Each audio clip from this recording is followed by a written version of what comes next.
Hi everyone, welcome back to another video. Today I am going to show in this video how to insert or type continuous line number on your MS Word.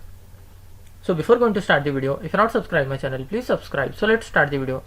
Guys, if you want to type or insert continuous line number in your MS Word, then I will show you simple method. First, if you enter the numbers manually, you have to just type the number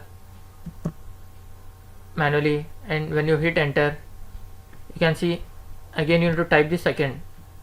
When you hit enter, again you have to type the number 3.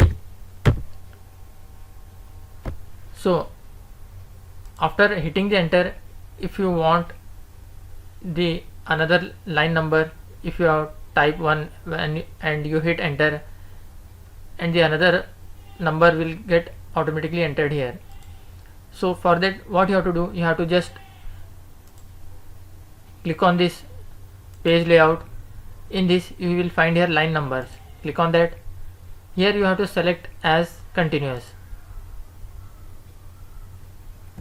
So I will delete all this. As you can see, I have typed 1. After hitting the enter, the number 2 came automatically, and after hitting enter again, number 3 will come automatically. That's it guys. So in this way you can insert or type continuous line number in your MS Word file. Thanks for watching. Hope if you like this video, please like, share, and don't forget to subscribe.